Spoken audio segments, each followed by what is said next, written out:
Sebelum ceritanya dimulai, silahkan tulis di kolom komentar dari daerah mana saja teman-teman yang menonton cerita ini. Jangan lupa like dan subscribe agar channel ini bisa semakin berkembang dan bisa mempersembahkan cerita yang lebih menarik lagi. Aroma manis vanila dan coklat pekat menguar dari dapur, mengisi setiap sudut rumah yang telah didekorasi dengan penuh cinta.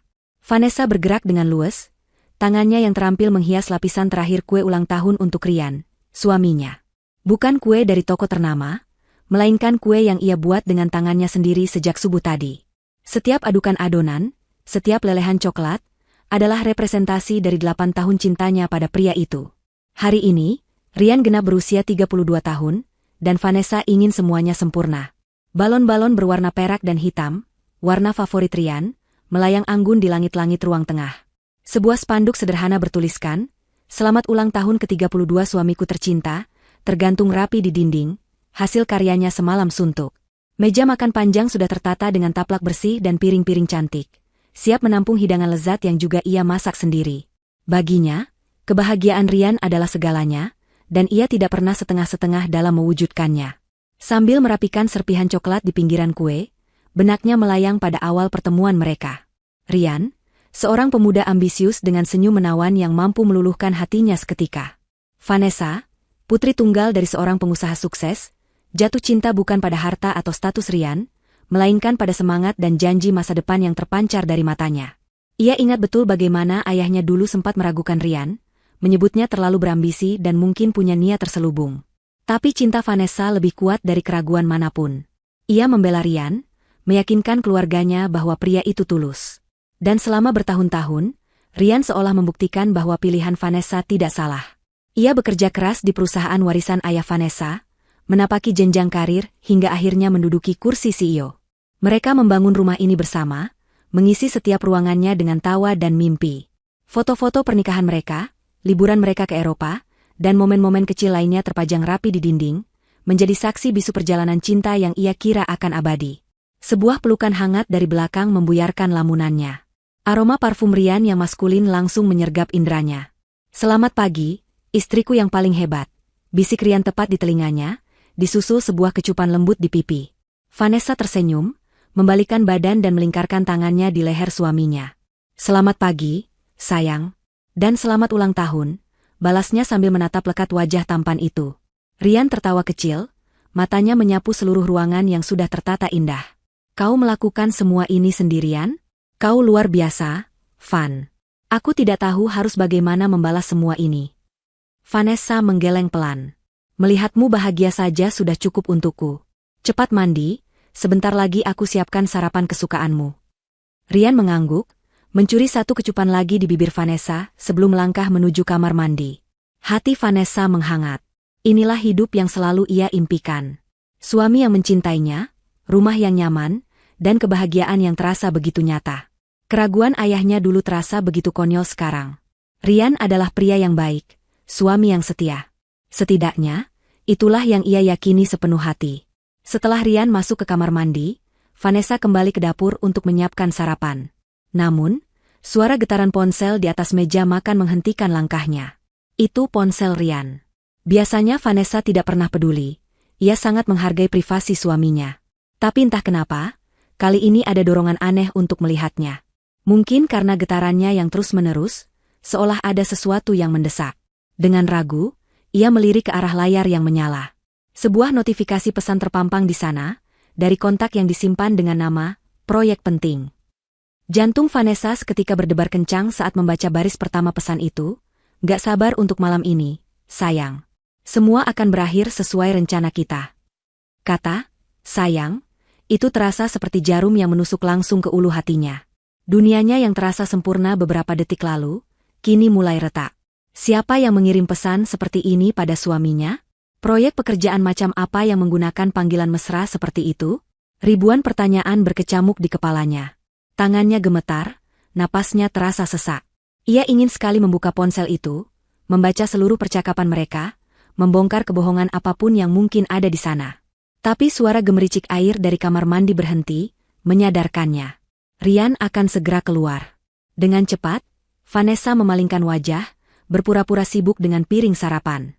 Jantungnya berpacu seolah sedang berlari maraton. Ia berusaha keras menata ekspresinya agar terlihat normal, menekan rasa curiga yang tiba-tiba membuncah. Rian keluar dari kamar dengan handuk melilit pinggangnya, rambutnya masih basah. Ia melihat ponselnya yang tergeletak di meja. Ada telepon atau pesan masuk. "Van?" tanyanya dengan nada santai. Vanessa menelan ludah, berusaha agar suaranya tidak bergetar. "Hanya notifikasi biasa, sepertinya dari grup kantor," jawabnya, sebuah kebohongan kecil yang terasa pahit di lidahnya. Rian mengangguk, mengambil ponselnya dan membukanya. Vanessa mengamatinya dari sudut mata. Ia melihat ekspresi Rian berubah sepersekian detik. Sangat cepat, namun cukup bagi Vanessa untuk menangkapnya.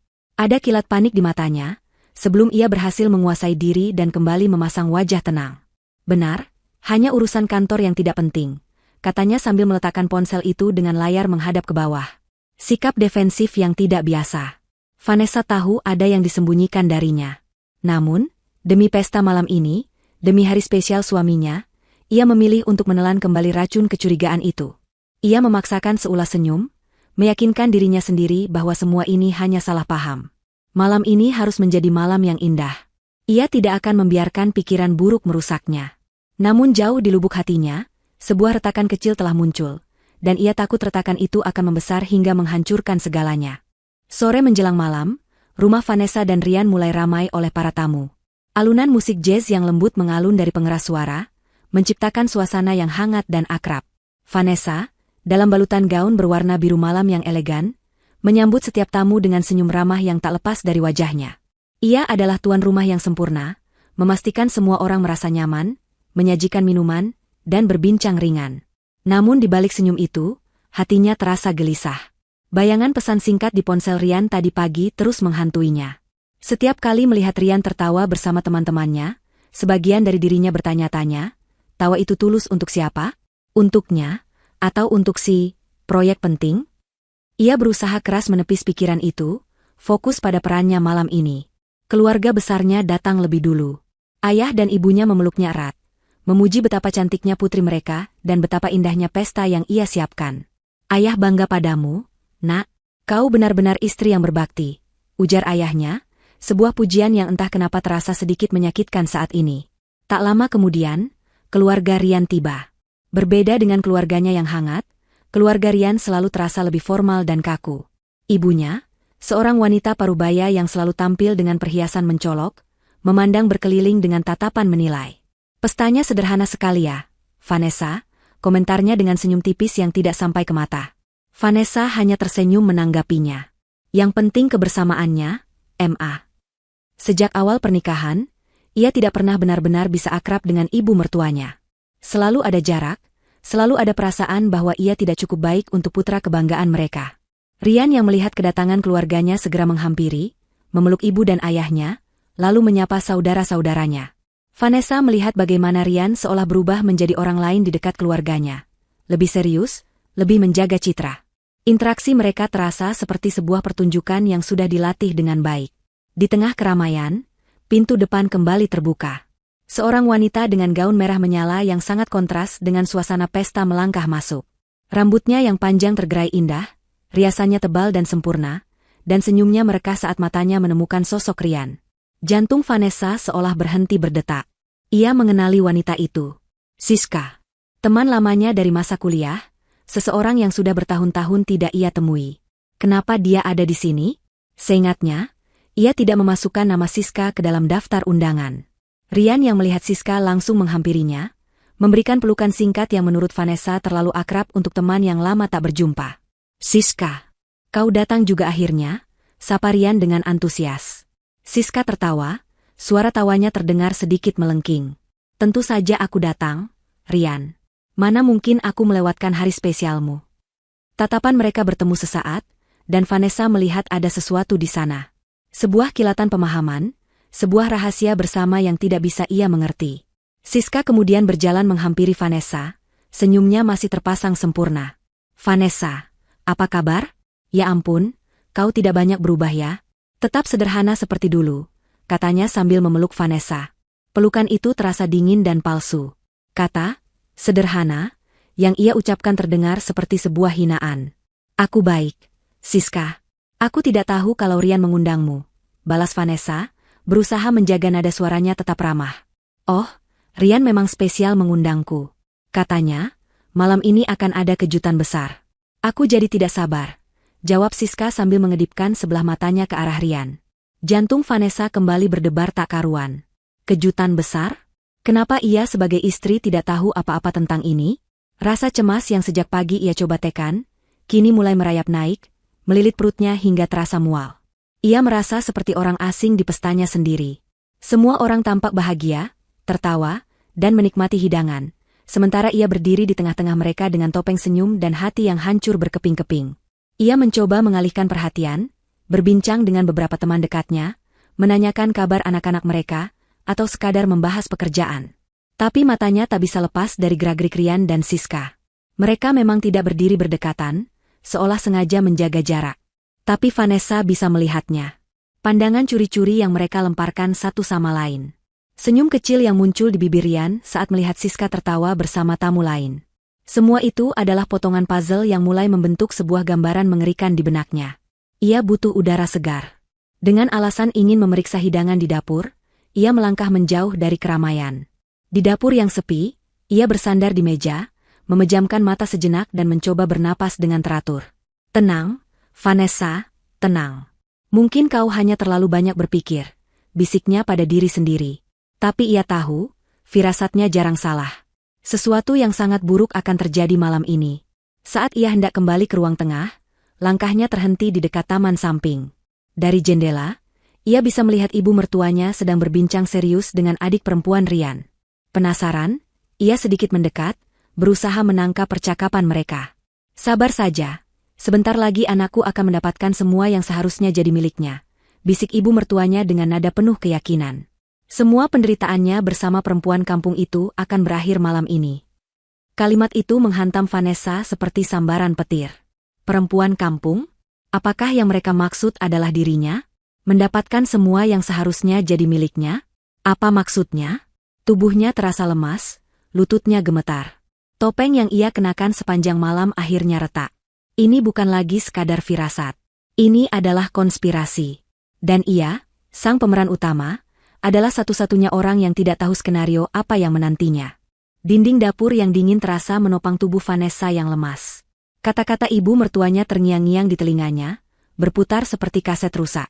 Perempuan kampung itu. Jadi begitulah ia dipandang selama ini. Selama 8 tahun ia mengabdikan hidupnya, mencurahkan segenap cinta dan tenaganya untuk Rian dan keluarganya. Di belakangnya ia hanyalah seorang perempuan udik yang tidak sepadan. Rasa sakit yang tajam menusuk hatinya, lebih tajam dari tusukan pisau manapun. Bukan lagi sekadar curiga, kini ia memegang sepotong kepastian yang pahit. Pesta ini, senyum suaminya, pelukan hangat keluarganya, semuanya adalah bagian dari sebuah sandiwara besar. Dan ia akan segera dipaksa turun panggung dengan cara yang paling memalukan. Sesaat, ia ingin lari. Pergi ke kamar, mengunci diri, dan menangis sejadi-jadinya.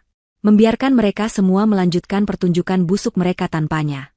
Tapi kemudian, bayangan wajah ayahnya yang selalu menasihatinya untuk menjadi perempuan kuat melintas di benaknya. Wajah ibunya yang penuh kasih. Ia tidak akan membiarkan mereka melihatnya hancur. Ia tidak akan memberikan kepuasan itu kepada keluarga Rian, kepada Siska, dan terutama kepada pria yang telah ia cintai dengan sepenuh jiwa. Dengan satu tarikan napas panjang, Vanessa menegakkan punggungnya. Ia berjalan ke wastafel, membasuh wajahnya dengan air dingin, mencoba menghapus jejak syok dari raut mukanya. Ia menatap pantulan dirinya di cermin kecil yang tergantung di dinding. Matanya sedikit merah, tapi sorotnya telah berubah. Kenaifan dan kelembutan yang biasanya ada di sana, kini digantikan oleh seberkas cahaya dingin yang menusuk. Ia merapikan gaunnya, menyunggingkan seulas senyum tipis di bibirnya, sebuah senyum yang tidak lagi mencapai mata. Ia akan kembali ke pesta itu. Ia akan memainkan perannya sebagai istri yang bahagia sampai akhir. Ia akan melihat sendiri, dengan mata kepalanya, bagaimana mereka akan menghancurkannya. Ia tidak akan lari. Ia akan menghadapi badai ini secara langsung. Saat ia melangkah kembali ke ruang tengah, suasana telah berubah.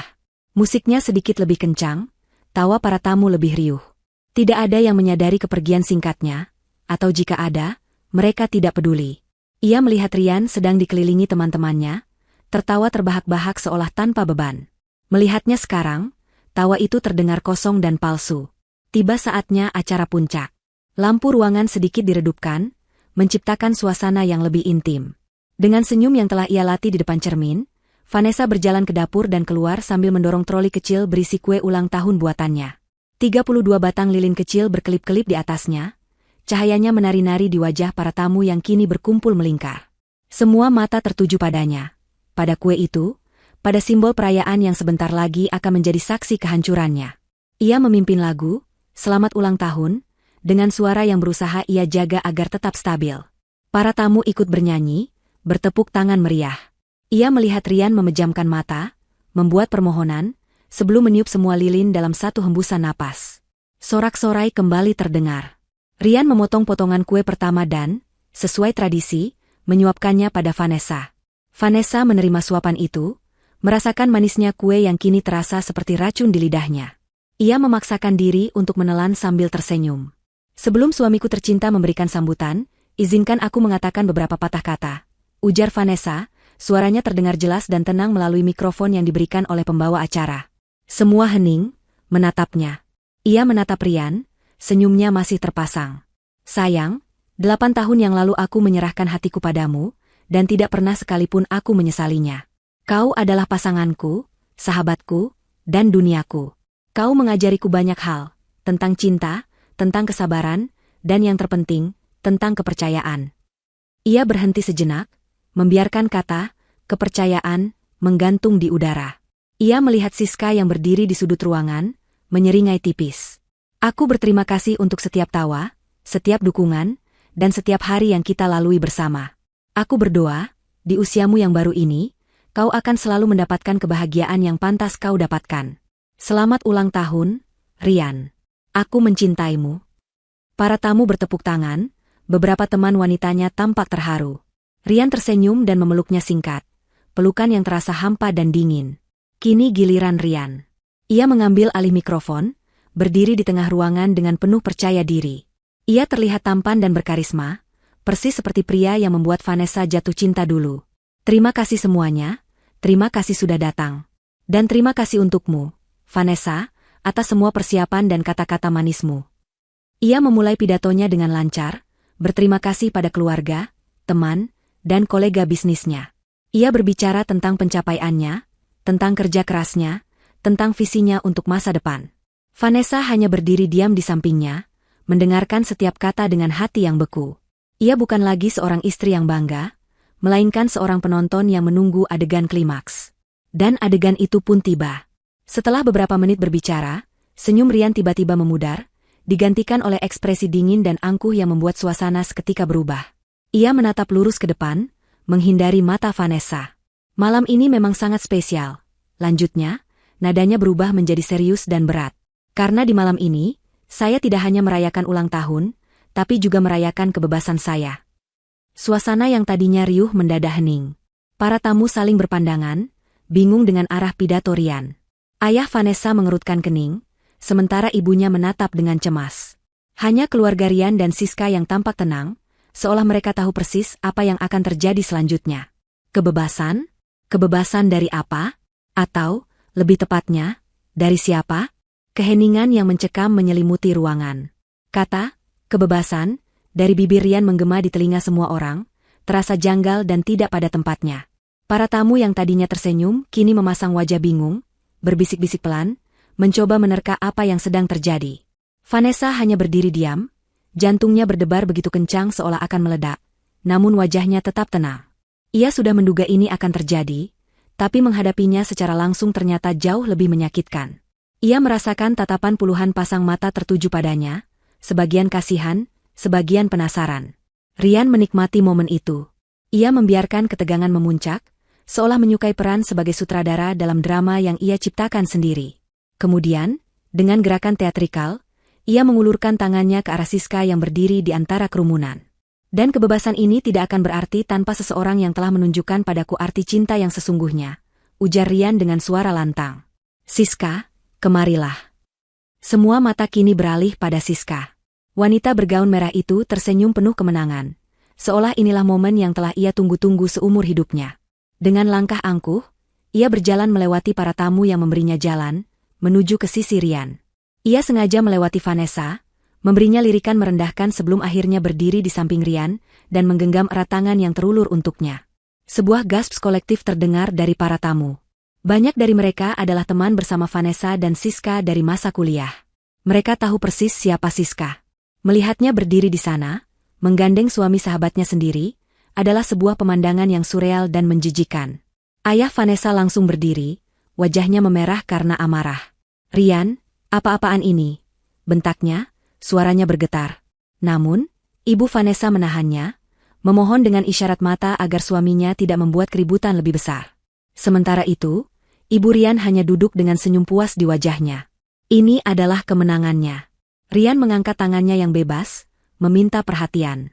"Saya tahu kalian semua bingung," katanya, suaranya kini terdengar dingin dan tanpa emosi. "Selama ini, kalian semua melihat sebuah kebohongan. Pernikahan saya dengan Vanessa," ia melirik Vanessa sekilas dengan tatapan hina, "adalah sebuah kesalahan sejak awal. Tidak pernah ada cinta di dalamnya. Saya terpaksa melakukannya karena tekanan, dan selama 8 tahun saya hidup dalam penjara." Setiap kata yang keluar dari mulutnya adalah belati yang mengiris hati Vanessa. Kebohongan. Penjara. Jadi seperti itukah ia menganggap pernikahan mereka? Semua kenangan indah, semua tawa, semua pengorbanan, apakah semua itu tidak ada artinya sama sekali? "Tapi sekarang saya sudah menemukan kebahagiaan saya," lanjut Rian sambil menatap Siska dengan penuh puja. "Siska adalah wanita yang mengerti saya, mendukung saya, dan mencintai saya apa adanya. Bukan karena harta atau status keluarga saya." Sebuah tuduhan keji yang secara tidak langsung ditujukan pada Vanessa. Air mata mulai menggenang di pelupuk mata ibu Vanessa. Sahabat-sahabat Vanessa menatap tidak percaya dengan mulut ternganga. Mereka ingin membela, tetapi situasi itu terlalu mengejutkan dan membuat mereka lumpuh. Vanessa merasakan dunianya berputar. Rasa sakit itu begitu hebat, begitu nyata, seolah ada tangan tak kasat mata yang meremas jantungnya hingga hancur. Ia ingin berteriak, menangis, menampar wajah Rian dan Siska. Tapi ia menahannya. Ia menggigit bibir bawahnya begitu keras, hingga terasa asin oleh darahnya sendiri, menggunakan rasa sakit fisik itu untuk menjaga kesadarannya tetap utuh. Puncak dari semua ini belum berakhir. Rian melepaskan genggaman Siska, melangkah maju satu langkah ke arah Vanessa yang berdiri mematung. Dengan sorot mata yang kejam dan suara yang terdengar oleh setiap orang di ruangan itu, ia mengucapkan kalimat finalnya. "Karena itu, di hadapan kalian semua, keluarga dan teman-teman, sebagai saksi, aku, Rian, dengan sadar dan tanpa paksaan, menceraikan istriku, Vanessa, dengan talak 3. Kata-kata itu seperti ledakan bom. Final, absolut, dan tidak bisa ditarik kembali. Ibu Vanessa menjerit pelan, tangisnya pecah seketika. Ayahnya mengepalkan tangan, menahan amarah yang meluap. Para tamu terkesiap ngeri. Ini bukan lagi sekadar perselingkuhan, ini adalah penghinaan publik tingkat tertinggi. Siska yang berdiri di belakang Rian, tidak bisa menahan senyumnya. Ia terlihat begitu puas, begitu bahagia di atas penderitaan wanita yang pernah menjadi temannya. Itulah pemandangan yang menyadarkan Vanessa. Wajah puas Siska, wajah angkuh Rian, dan wajah sombong ibu mertuanya. Rasa sakit di hatinya yang luar biasa itu perlahan mulai berubah. Seperti air yang membeku, rasa sakit itu mengkristal menjadi sesuatu yang lain. Sesuatu yang dingin, keras, dan tajam. Kemarahan. Bukan amarah yang meledak-ledak, melainkan amarah yang tenang dan mematikan. Ia tidak akan memberi mereka kepuasan melihatnya menangis atau memohon.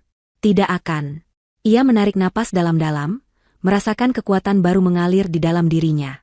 Ia mengangkat wajahnya yang sejak tadi tertunduk. Air mata yang nyaris jatuh, ia telan kembali. Tatapannya yang tadi kosong dan terluka, kini berubah menjadi fokus dan berbahaya. Rian dan Siska, yang mengharapkan drama air mata, tampak sedikit terkejut melihat perubahan itu. Di tengah keheningan yang menyiksa, suara Vanessa terdengar, jernih dan mantap, memecah ketegangan. "Hanya itu sambutanmu, Rian? Kalau begitu, izinkan aku memberikan kado istimewaku." Pernyataan Vanessa menggantung di udara yang beku, lebih dingin dari es. Semua kebisingan, semua bisikan, semua isak tangis ibunya, seketika lenyap. Hanya ada suaranya yang tenang namun bergema, memantul di dinding keheningan yang canggung. Rian, yang beberapa saat lalu berdiri pongah laksana seorang raja yang baru saja mengumumkan dekritnya, kini menatap Vanessa dengan kening berkerut. Senyum kemenangan di wajah Siska sedikit goyah. Mereka jelas tidak mengantisipasi ini. Dalam skenario mereka, Vanessa seharusnya sudah menangis tersedu-sedu, memohon, atau lari dari ruangan dengan menanggung malu. Reaksi tenang dan penuh perlawanan ini berada di luar naskah mereka. Kado, cibir Rian, mencoba merebut kembali kendali situasi. Apalagi yang mau kau berikan? Perhiasan? Uang? Simpan saja semua itu, Vanessa. Aku tidak butuh apapun lagi darimu. Ucapannya dimaksudkan untuk merendahkan, untuk menunjukkan bahwa Vanessa hanya bisa menawarkan materi. Namun, kata-kata itu tidak lagi melukai Vanessa. Ia sudah kebal. Tanpa membalas ucapan Rian, Vanessa berbalik. Gerakannya anggun dan tanpa keraguan. Ia berjalan melintasi ruangan, melewati para tamu yang menatapnya dengan campuran rasa kasihan dan kebingungan. Langkahnya mantap. Gaun biru malamnya menyapu lantai dengan gemerisik pelan. Setiap langkahnya terasa seperti sebuah hitungan mundur.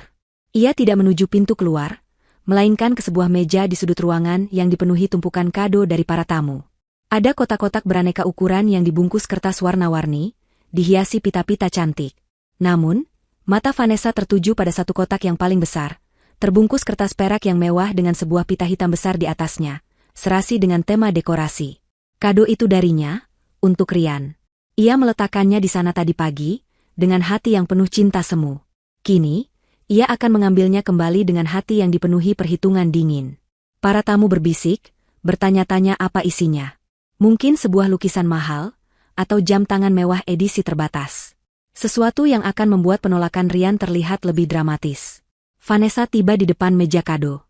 Jari-jarinya yang lentik menyentuh pita hitam itu, bukan untuk mengaguminya, tetapi untuk melepaskannya.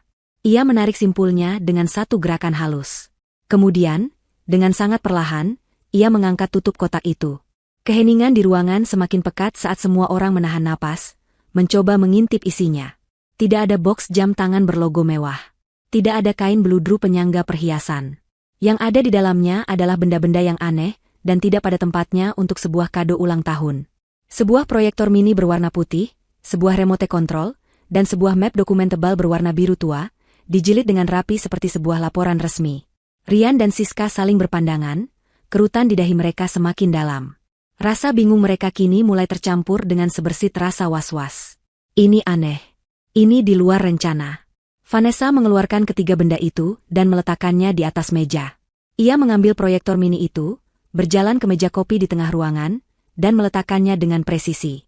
Ia menyambungkan kabel dayanya ke stop kontak terdekat. Dengungan kecil dari kipas proyektor mulai terdengar, suara yang terasa memekakan di tengah kesunyian. Sebuah sorot cahaya putih kini terpancar dari lensanya, membentuk sebuah persegi panjang yang terang di dinding putih polos yang tadinya dipersiapkan Vanessa untuk memutar slideshow foto kenangan mereka. Ironis. Dinding kenangan itu kini akan menjadi dinding penghakiman. Apa yang kau lakukan, Vanessa? Hentikan sandiwara konyol ini, bentak Rian, kesabarannya mulai habis. Nada suaranya tidak lagi setenang tadi, ada getar kegelisahan di sana. Vanessa tidak menghiraukannya. Ia membuka map biru itu, mengeluarkan beberapa lembar kertas, lalu meletakkan map itu kembali ke dalam kotaknya. Ia mengambil remote di tangannya, jempolnya sudah siaga di atas sebuah tombol. Ia menatap berkeliling, melihat wajah setiap orang. Wajah ibunya yang cemas, ayahnya yang tegang, teman-temannya yang bingung, dan terakhir, wajah Rian dan Siska yang mulai pucat. Kau bilang pernikahanku adalah kebohongan, Rian. Kau benar, kata Vanessa, suaranya kembali terdengar, kali ini lebih tajam. Tapi pembohongnya bukan aku. Kau bilang malam ini adalah perayaan kebebasanmu. Izinkan aku mempersembahkan sebuah tontonan untuk merayakannya. Ia mengangkat remote itu. Anggap saja ini, film pendek. Tentang seorang suami yang luar biasa dan cinta sejatinya. Dengan itu, ia menekan tombol, play. Layar putih di dinding berkedip sesaat, lalu sebuah gambar muncul dengan sangat jelas, memenuhi dinding. Gambar pertama yang muncul adalah wajah Rian dan Siska yang sedang berciuman dengan liar di dalam lift sebuah hotel mewah. Di sudut bawah layar, sebuah tanggal dan waktu tercetak jelas, menunjukkan kejadian itu terjadi 3 minggu yang lalu, tepat di hari ulang tahun pernikahan Vanessa dan Rian. Seluruh ruangan terkesiap serempak. Neraka baru saja dimulai.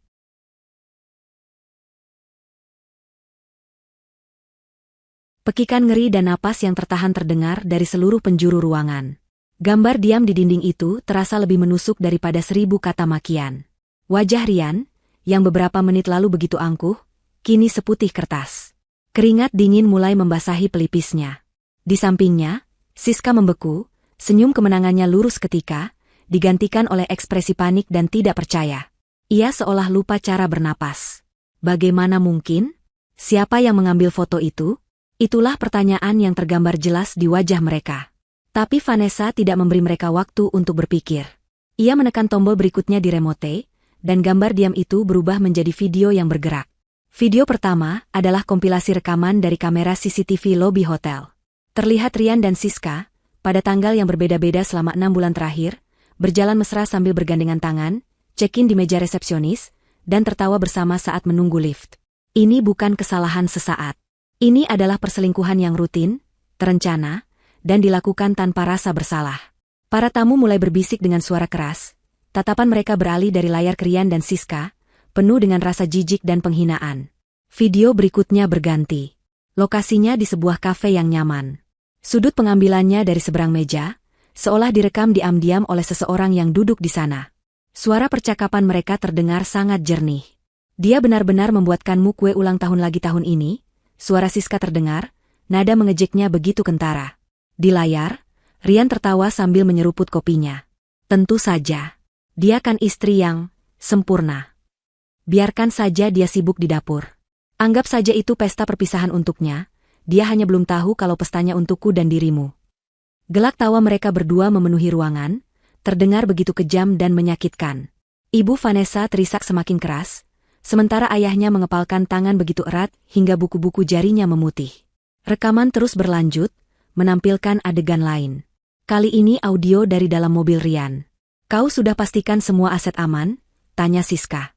Tentu saja, jawab Rian. Perusahaan itu secara teknis masih atas nama ayahnya, tapi aku yang menjalankannya. Setelah aku menceraikannya dan mendapatkan bagianku, aku akan mengambil alih semuanya. Dia terlalu bodoh untuk mengerti bisnis. Kita hanya perlu sedikit bersabar lagi. Setiap adegan, setiap kata, adalah paku yang ditancapkan ke peti mati Rian dan Siska. Reputasi mereka hancur berkeping-keping di depan mata semua orang yang mereka kenal. Video mencapai puncaknya dengan rekaman dari sebuah apartemen mewah yang tidak Vanessa kenali. Sebuah sarang yang Rian sewa khusus untuk mereka. Di sana, dengan suasana yang lebih santai, kebusukan mereka terungkap sepenuhnya. Mereka tidak hanya membahas rencana pengkhianatan, tetapi juga menghina Vanessa dan keluarganya secara pribadi. Menyebut ayahnya, tua bangka yang sombong, dan ibunya, wanita cerewet. Mereka menertawakan gaun yang Vanessa kenakan di sebuah acara, mengejek hadiah yang pernah Vanessa berikan. Itu adalah pembunuhan karakter yang brutal dan sistematis. Aku tidak sabar melihat wajahnya saat kau menceraikannya di depan semua orang, kata Siska dalam rekaman itu, matanya berbinar penuh antisipasi. Pasti akan sangat memuaskan. Dan akhirnya, sebagai penutup, video menampilkan klip terakhir. Sebuah rekaman audio yang paling jelas dan paling memberatkan. Suara Rian terdengar penuh percaya diri. Tenang saja, setelah aku ceraikan dia di depan keluarganya, semua aset dan perusahaan ayahnya akan jatuh ke tanganku. Kita akan hidup kaya raya. Layar kemudian menjadi hitam. Video selesai. Suasana di ruangan itu meledak. Bukan lagi bisik-bisik, melainkan suara amarah dan cemoohan yang terbuka. Tidak tahu malu, teriak seorang tamu. Pengkhianat, sahut yang lain. Rian, yang tadinya membeku, kini tersadar dari syoknya. Wajahnya merah padam karena malu dan marah. Itu bohong. Itu semua rekayasa. Editan, teriaknya dengan panik, menunjuk-nunjuk ke arah Vanessa. Dia gila. Dia mencoba menjebakku. Siska ikut menangis histeris. Jangan percaya padanya. Ini fitnah. Tapi tidak ada yang percaya pada mereka. Bukti itu terlalu kuat, terlalu detail, terlalu nyata. Di tengah kekacauan itu, seorang pria berjas abu-abu rapi yang sejak tadi berdiri diam di antara kerumunan tamu, melangkah maju dengan tenang. Ia berjalan ke sisi Vanessa, memberinya anggukan singkat. Semua mata tertuju padanya. Siapa kau? Bentak Rian. Pria itu menatap Rian dengan tatapan profesional yang dingin. Selamat malam. Perkenalkan, nama saya Budi Hartono, pengacara dari Nona Vanessa, katanya dengan suara yang tenang namun berwibawa, memotong semua keributan. Dan saya bisa memastikan, Tuan Rian, bahwa semua bukti yang baru saja Anda saksikan adalah asli, legal, dan sudah terverifikasi. Rekaman-rekaman ini dikumpulkan secara sah selama 6 bulan terakhir sebagai bagian dari persiapan kami. Ini bukan fitnah. Ini adalah fakta. Pernyataan dari pengacara itu adalah pukulan terakhir. Kata-katanya menyiratkan satu hal yang membuat darah Rian dan Siska serasa berhenti mengalir. Vanessa tahu. Ia sudah tahu sejak lama. Dan semua ini bukanlah reaksi spontan dari seorang istri yang patah hati. Ini adalah sebuah eksekusi yang telah direncanakan dengan sangat matang. Kehadiran pengacara Budi Hartono mengubah atmosfer ruangan secara drastis. Ini bukan lagi sekadar drama perselingkuhan keluarga yang memalukan, ini telah berubah menjadi sebuah sidang terbuka di mana Rian dan Siska adalah terdakwa yang sudah divonis bersalah. Kekacauan mereda, digantikan oleh ketegangan yang lebih terstruktur. Rian, yang tadinya berteriak-teriak tentang rekayasa, kini menatap pengacara itu dengan campuran antara amarah dan ketakutan. Pengacara? Omong kosong apa ini? Desisnya. Kau tidak punya hak. Semua rekaman itu ilegal. Aku akan menuntut kalian berdua. Pengacara Budi hanya tersenyum tipis. Senyum yang sama sekali tidak ramah. Silakan saja, Tuan Rian. Namun, saya sarankan Anda menyimpan energi Anda. Semua bukti dikumpulkan dengan dasar hukum yang kuat, termasuk bukti adanya niat untuk melakukan penipuan dan penggelapan aset perusahaan, yang merupakan tindak pidana serius. Ancaman Anda kosong, jawabnya dengan tenang. Setiap katanya terukur dan menusuk. Penjelasan singkat itu membungkam Rian. Kata, tindak pidana, membuatnya sadar bahwa ia berada dalam masalah yang jauh lebih besar dari yang ia bayangkan. Vanessa membiarkan pengacaranya menetralisir ancaman Rian. Kini, panggung kembali menjadi miliknya. Ia melangkah maju, mengambil map dokumen tebal berwarna biru dari atas meja. Gerakannya tidak tergesa-gesa. Ia memegang map itu seolah memegang sebuah kitab hukum yang akan menentukan nasib semua orang di ruangan itu. Ia membuka halaman pertama. Kau selalu bangga dengan rumah ini, bukan, Rian? Tanya Vanessa, suaranya terdengar datar, tanpa emosi. Kau selalu bilang pada teman-temanmu bahwa ini adalah istana yang kau bangun untukku dari hasil kerja kerasmu. Ia mengangkat selembar kertas dari map itu. Ini adalah sertifikat hak milik rumah ini. Di sini tertulis dengan jelas, rumah ini dibeli lunas oleh ayah saya dan dihibahkan kepada saya 2 minggu sebelum kita menikah. Rumah ini adalah properti pribadi saya, bukan harta Gonogini. Jadi, secara teknis, kau selama ini hanya menumpang di rumahku. Rahang Rian mengeras, matanya membelalak tak percaya. Ia selalu menganggap rumah itu milik bersama. Vanessa melanjutkan ke halaman berikutnya. Lalu mobil mewah di garasi. BMW seri terbaru yang kau pakai ke kantor setiap hari, dan SUV yang kau berikan pada Siska sebagai hadiah, yang kau bilang dibeli dari bonus perusahaan. Ia kembali mengangkat 2 lembar bukti pembelian. Keduanya dibeli dari rekening warisan pribadi saya. Rekening yang sama sekali tidak pernah kau sentuh. Nama yang tertera di BPKB adalah nama saya. Setiap fakta yang ia ungkapkan adalah sebuah hantaman palu godam yang meretakkan fondasi kebohongan yang telah Rian bangun selama bertahun-tahun. Para tamu menatap Rian dengan pandangan baru. Pria sukses yang mereka kenal ternyata hanyalah seorang penipu yang hidup dari kekayaan istrinya. Lalu rekening bank, tambah pengacara Budi, melengkapi penjelasan Vanessa. Rekening bersama Anda telah kami bekukan atas perintah pengadilan pagi tadi, Tuan Rian. Semua dana di dalamnya sedang diaudit karena terindikasi adanya penarikan dana perusahaan untuk kepentingan pribadi. Kartu kredit perusahaan Anda juga sudah diblokir. Rian terhuyung mundur selangkah. Aksesnya ke uang telah diputus total. Ia benar-benar lumpuh. Pukulan terakhir adalah yang paling mematikan. Vanessa menatap Rian lurus-lurus, sorot matanya dingin seperti es. Dan yang paling kau banggakan, Rian. Perusahaan. Kerajaan, yang kau pimpin. Kau pikir kau adalah rajanya, bukan? Ia tertawa kecil, tawa yang terdengar sinis dan penuh kemenangan. Kau salah besar. Kau tidak lebih dari sekadar pegawai, Rian. Seorang manajer yang digaji. Vanessa menjelaskan dengan perlahan, memastikan setiap orang mendengar dengan jelas.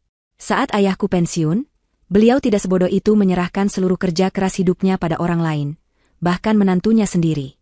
Beliau membentuk sebuah dewan pengawas dan sebuah badan wali amanat. Seluruh saham mayoritas perusahaan, 90%, ada di dalam wali amanat itu, dan aku adalah satu-satunya ahli waris dan penerima manfaatnya. Kau, dengan jabatan CEO MU, hanya memegang kurang dari 1% saham bonus yang bahkan belum bisa dicairkan. Rian menggelengkan kepalanya, menolak untuk percaya. Tidak mungkin, aku yang membuat semua keputusan. Aku yang memajukan perusahaan? Gumamnya lirih. Tentu saja, balas Vanessa. Karena aku mengizinkanmu. Aku percaya padamu.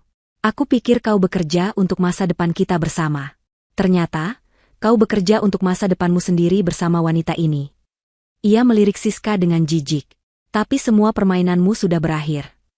Dari dalam map biru itu, ia menarik keluar selembar surat terakhir. Surat dengan kop resmi perusahaan.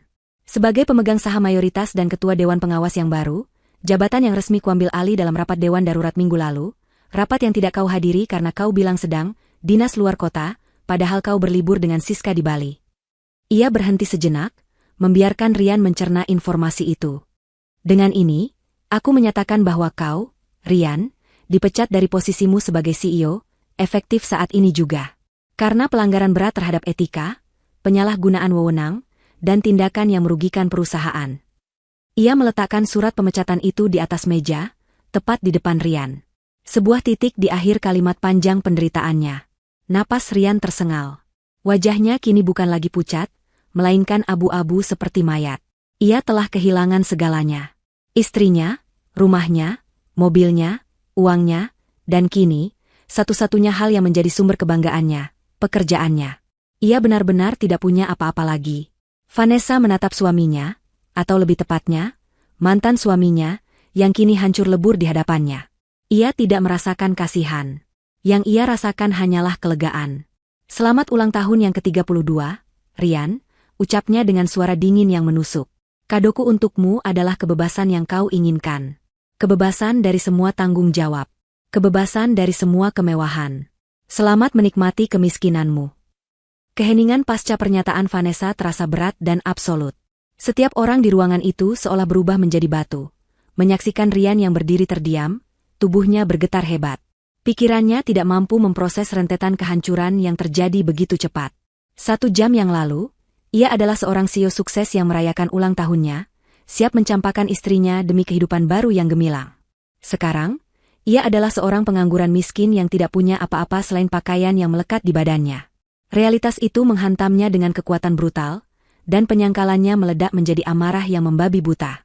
Kau tidak bisa melakukan ini padaku. Raungnya, suaranya serak dan putus asa. Matanya memerah, ia menerjang maju, berusaha merebut dokumen-dokumen di atas meja dari tangan Vanessa. Aku yang membangun perusahaan itu. Itu milikku. Namun, sebelum tangannya berhasil menyentuh Vanessa, 2 sosok tegap berbadan besar tiba-tiba sudah berada di antara mereka. Mereka adalah petugas keamanan pribadi yang sejak awal pesta menyamar sebagai tamu undangan, sebuah lapisan rencana lain yang telah Vanessa siapkan. Mereka menahan Rian dengan mudah, mencengkeram lengannya dengan kuat. Melihat putranya ditahan, Ibu Rian tidak bisa lagi diam. Ia melompat dari kursinya, menunjuk-nunjuk Vanessa dengan jari gemetar karena marah. Dasar perempuan ular, tidak tahu berterima kasih. Setelah semua yang anakku berikan padamu, setelah keluargaku menerimamu, beginikah balasanmu? Teriaknya histeris, suaranya melengking tinggi. Kau akan dikutuk. Kau akan hidup sendirian selamanya. Vanessa menoleh, menatap ibu mertuanya dengan tatapan yang begitu dingin, hingga bisa membekukan api. Menerima saya? Balas Vanessa dengan nada mengejek. Atau menerima kekayaan keluarga saya? Saya sudah mendengar semua bisikan Anda, semua hinaan Anda di belakang saya selama bertahun-tahun. Anda pikir saya tuli? Ia kemudian menatap seluruh keluarga Rian yang duduk bergerombol dengan wajah pias. Kalian semua tahu tentang rencana ini, bukan? Kalian semua mendukungnya, berharap bisa ikut menikmati hasilnya. Kalian salah besar jika berpikir bisa tetap tinggal di sini. Ia memberi isyarat kepada petugas keamanan. Pesta ini sudah selesai, katanya dengan suara tegas yang tidak menerima bantahan. Silakan antar Tuan Rian, Nona Siska, dan siapapun dari keluarga mereka yang merasa satu komplotan, keluar dari properti saya. Sekarang juga. Perintah itu adalah pemicu kekacauan. Rian meronta-ronta dengan liar, meneriakkan sumpah serapah. Siska, yang sejak tadi hanya bisa menangis, kini meraung-raung seperti anak kecil, gaun merahnya terlihat konyol di tengah drama kehancurannya. Vanessa, tolong, jangan lakukan ini, isaknya memelas. Aku bisa jelaskan, Rian yang memaksaku. Tapi Vanessa hanya menatapnya dengan pandangan muak, tidak tergerak sedikitpun oleh air mata buayanya. Keluarga Rian pun ikut panik. Ayah Rian mencoba bernegosiasi dengan ayah Vanessa, namun hanya dibalas dengan tatapan tajam dan gelengan kepala. Adik perempuan Rian mencoba membela ibunya, namun dihalangi oleh petugas keamanan yang lain. Pemandangan itu benar-benar memalukan. Keluarga yang tadinya begitu angkuh, kini diseret keluar seperti sekumpulan pencuri yang tertangkap basah.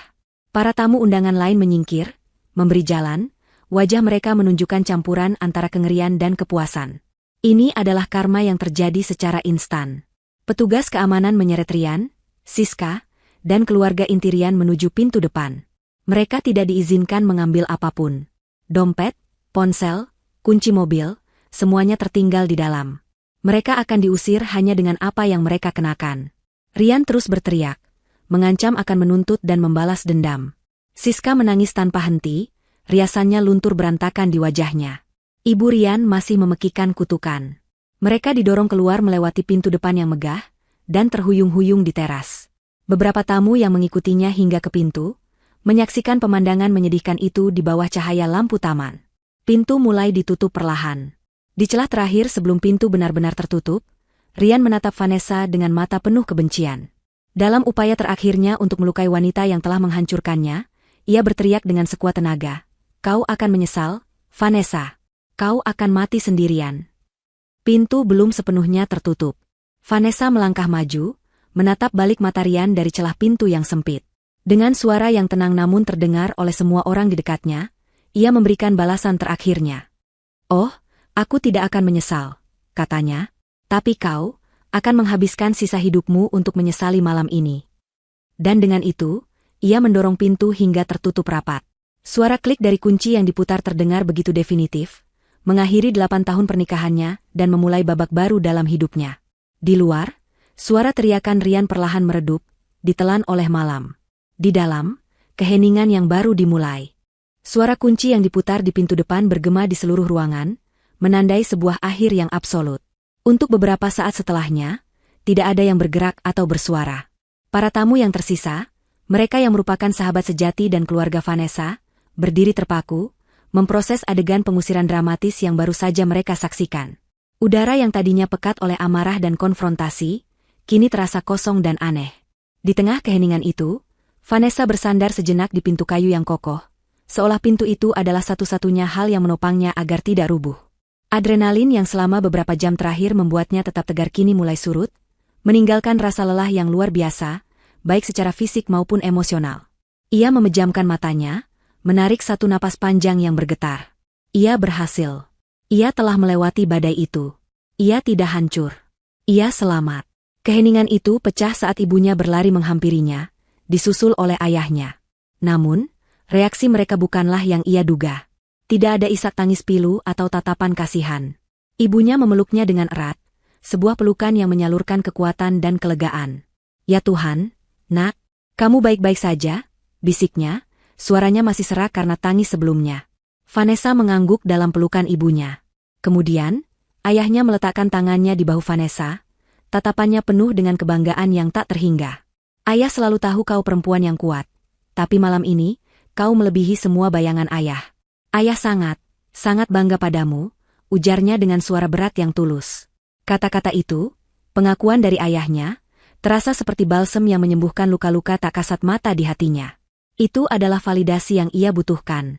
Satu persatu, sahabat-sahabatnya mulai mendekat. Mereka mengerubunginya, memberikan pelukan, menepuk pundaknya. Tidak ada lagi pertanyaan canggung, hanya dukungan murni. "Van, aku tidak bisa berkata-kata." "Kau luar biasa," kata sahabatnya, Sarah, matanya berkaca-kaca karena kagum. "Sejak kapan kau tahu semua ini? Kenapa kau tidak cerita pada kami?" tanya yang lain. Vanessa tersenyum tipis, senyum tulus pertamanya malam itu. Ia mempersilakan orang tuanya dan teman-teman terdekatnya untuk duduk di sofa ruang tengah. Suasana perlahan mulai mencair. Ia menceritakan semuanya secara singkat. Bagaimana kecurigaan pertamanya muncul sekitar 6 bulan lalu saat melihat tagihan kartu kredit Rian untuk sebuah kamar hotel di hari kerja, padahal suaminya itu mengaku sedang rapat hingga larut malam. Bagaimana ia kemudian menyewa seorang penyelidik swasta yang handal, yang dengan cepat menemukan perselingkuhan itu dan apartemen rahasia yang Rian sewa untuk Siska. "Awalnya aku hancur. Aku Vanessa," suaranya kini terdengar lebih lepas. "Aku menangis selama 3 hari 3 malam di kamar, merasa menjadi perempuan paling bodoh di dunia. Tapi kemudian, rasa sakit itu berubah menjadi sesuatu yang lain. Aku mendengar rekaman percakapan mereka dari penyelidik itu. Mendengar bagaimana mereka menertawakanku, meremehkanku, dan merencanakan untuk mengambil semua milik keluargaku.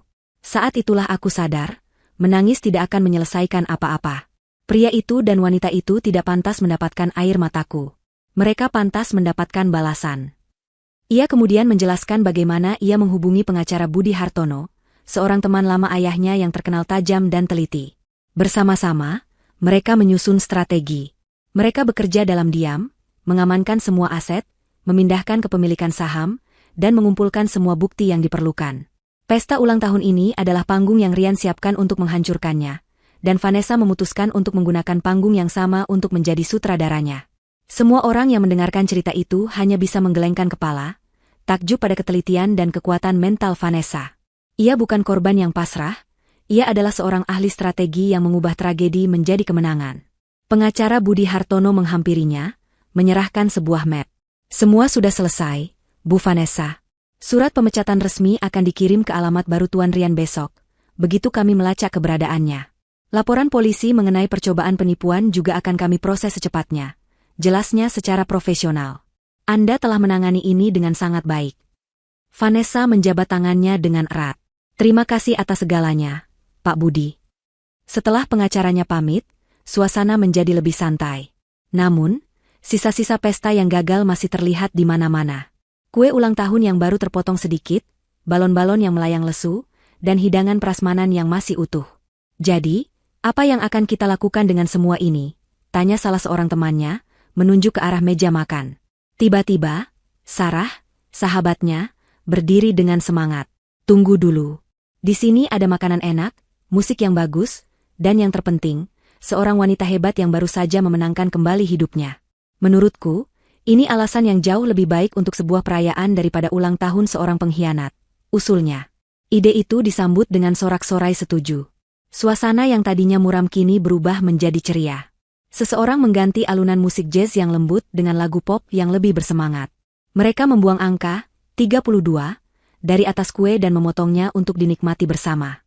Pesta yang dimulai dengan kebohongan dan pengkhianatan, kini terlahir kembali menjadi sebuah perayaan kebebasan dan kekuatan. Vanessa, dikelilingi oleh orang-orang yang benar-benar mencintainya, mengangkat gelas berisi jus buah. Semua orang ikut mengangkat gelas mereka.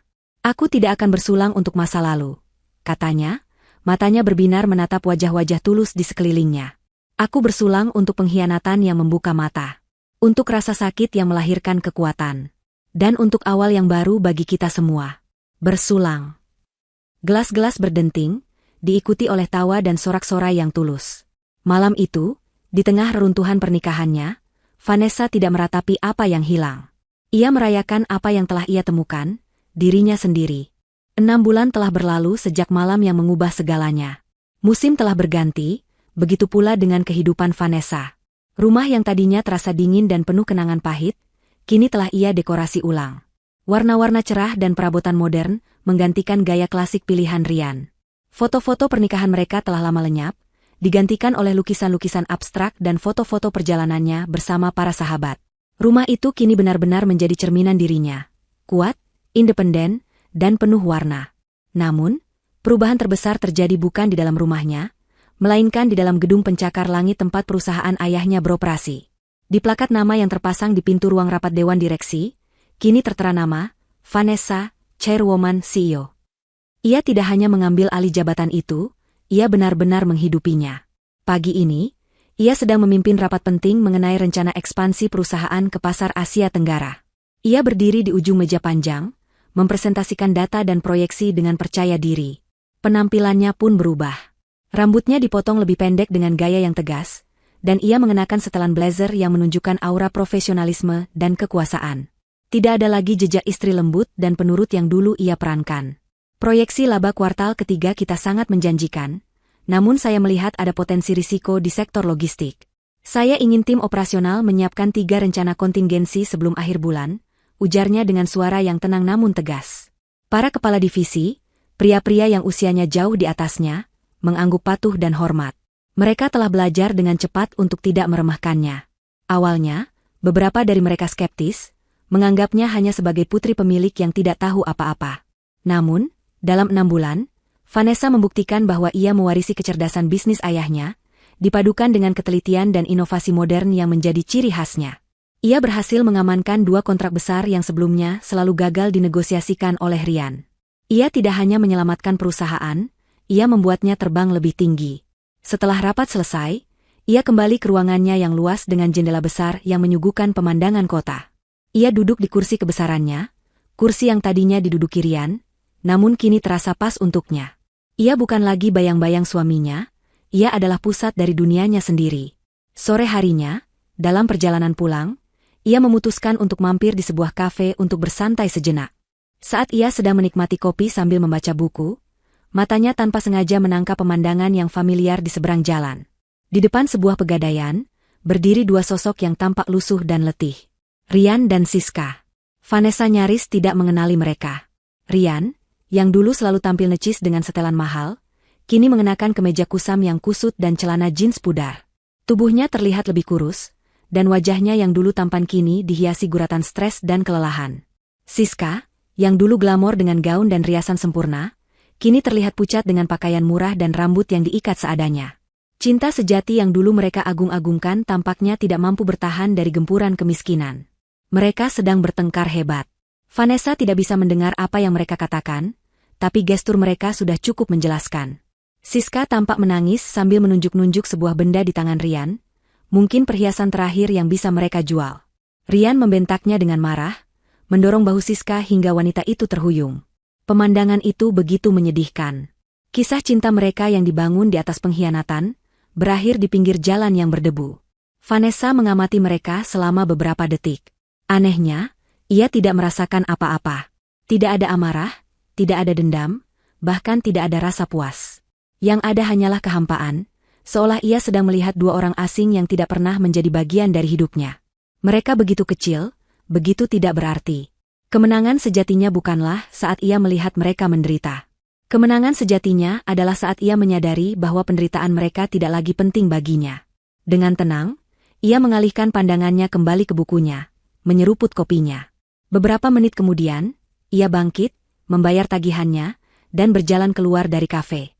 Ia melirik sekilas ke seberang jalan, mereka sudah tidak ada di sana. Ia tidak peduli kemana mereka pergi. Ia masuk ke dalam mobilnya, menyalakan mesin, dan melaju perlahan di jalanan kota yang ramai. Ia menyalakan musik, membiarkan melodi yang ceria memenuhi mobilnya.